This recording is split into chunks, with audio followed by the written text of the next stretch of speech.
Well, it's a Thursday morning here on the AM Show. My name is Benedict. It's always a pleasure joining you on this platform, and we have to talk sports. Well, last night matches were played in the English Premier League. Manchester City back on top of the Premier League table after that win over Cardiff City, and Tottenham Hotspur now to their new stadium. That's the Tottenham Hotspur Stadium. They played their first game, and it ended in a win for Spurs as well. Chelsea won by 3-0. When you go to Italy, there were matches, and in Spain, Real Madrid, Zinedine Zidane lost his first game since returning as coach of the side. He was beaten by Valencia by 2-1. We'll try and get you highlights of those matches. But here on the local scene, President of the Ghana Olympic Committee, Ben Mensah, says his desire is to finish the ultra-modern sports center located at Amasaman before his tenure comes to an end. After securing the land some years ago, there's been massive improvement in terms of the work done at the site. Mr. Mensah is hoping to get a project completed in record time.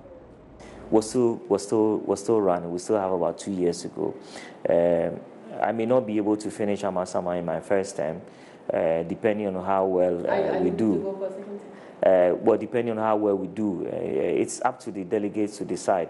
They elected me for a 4-year term. Would you want to do another 4-year term? Well, of course, if things are going very well and then we're achieving results, why not? And I'm sure the delegates will also want us to continue to achieve results if they think that, especially, I'm not hoping that we could finish Amasaman within my first term, but I'm hoping that within my first term, at least would have got some good structures beginning in Amasaman. And hopefully, if the delegates decide to give me a second term, I'm hoping that Amasaman would have been finished by then. And that is one of the legacies that it's not about me. It would be for the whole of everybody involved in my administration, especially my Secretary General, my Vice Presidents, and everybody on the executive board of the GOC. It will be to the credit of everybody.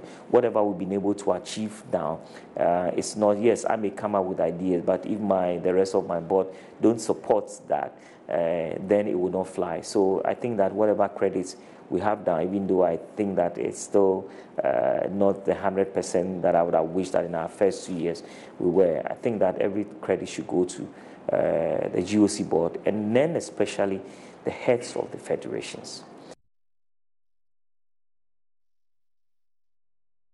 So Ghana Olympic Committee President Ben Mensah in that interview with my colleague Baba Tanda. Now, match day 2 of the Ghana Football Association normalization competition happened yesterday, with Liberty Professionals recording the highest win. Now, the Zansuman B side defeated the Busan Dogs 4-0 at the Karindorf Park. Their coach, Reginald Asante, praised his team for what he described as an excellent performance from the lads.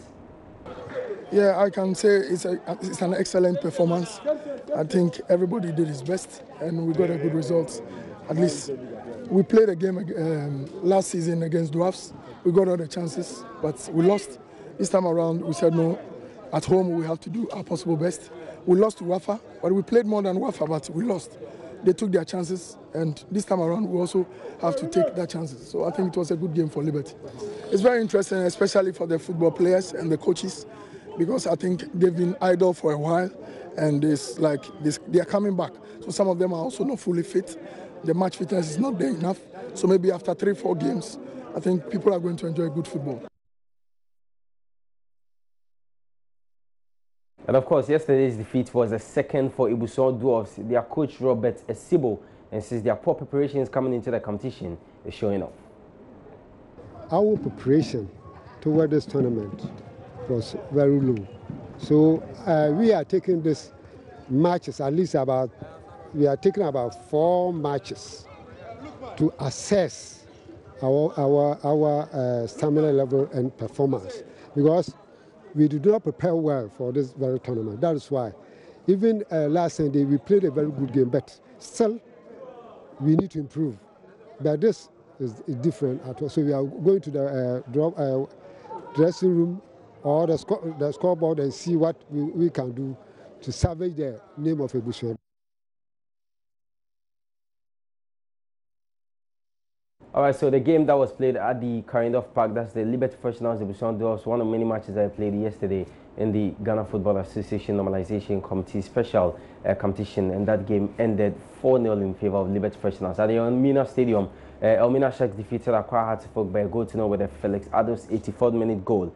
in Doma. Indiana Stars recorded their first win in the competition after beating 11 Wonders 2-1. Ya Mohammed and Abdul Rahman Fatah were the scorers for Indiana Stars, with Alexa Samoa scoring the consolation for 11 Wonders, and Dreams FC Karela, their game ended 1-1 in Dewu. Also in the Premier B zone, Bichim United drew goalless with Ashanti Gold, and Mediama FC, they are set to host Kumasi Asante Kotoko final Day 2 fixture at the Takwa TNA Park this afternoon. So that's the only game left in the normalization committee special competition. That's Day 2, and it's happening at the Takwa TNA Park this afternoon. Well, away from that to tennis, and Day 3 of the International Tennis Federation Under 18 World Junior Circuit saw 2 Ghanaians exit the competition or the championship. In the girls singles, Grace Tomega, who won her match comfortably on Day 2, lost 2 straight sets to Shara Oniaseke of Belgium, and Reginald Okante was beaten by Hussein El Tawol of Egypt 6-3, 6-4, so also losing 2 straight sets. But Johnson Aqua gave Ghana something to laugh about as he defeated Gav Bal of India 6-3, 6-7, 6-4. So that's the updates coming from the tennis championship, which is currently ongoing here in Ghana. Away from the local scene now to the English Premier League. My intro, I mentioned how Tottenham Hotspur back at their new stadium started out of life very, very well. So £1 billion pound stadium they've built. Wonderful edifice, if you see it. I've seen videos of it, and it's amazing. Yesterday was their first game against Crystal Palace, an English Premier League game, and they won that game by a goal to 0. Well, Tottenham Hotspur at their new stadium with the first win, and Son becoming the very first player to score at their new stadium. £1 billion they invested in that facility, and looks amazing. Well, we have to still stay with the English Premier League, and Chelsea yesterday at Stamford Bridge won their game. Callum Hudson-Odoi for the first time started the game for the side. He was on the score sheet as they won by 3 goals to 0. And then Manchester City at the Etihad Stadium finished off Cardiff City by 2 goals to 0.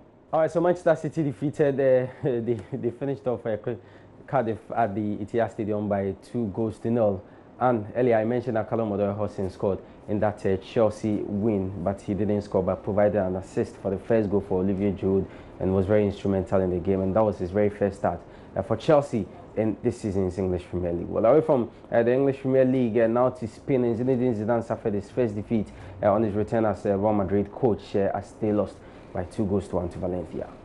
Zinedine Zidane suffering his first defeat since returning as manager of Real Madrid. 2-1 they lost to Valencia away. And in the Serie A, Napoli are 18 points behind Juventus following that defeat to Empoli. Other interesting results that happened in the Serie A: Inter Milan went away and defeated Genoa by 4 goals to 0. Impressive result coming from the side. All right, so Napoli losing that game by 2 goals to 1 yesterday to Empoli. And on that note, we end sports this morning. Thanks so much for watching. We are back tomorrow, same time, with another exciting edition of the program. Until then, enjoy the rest of our program.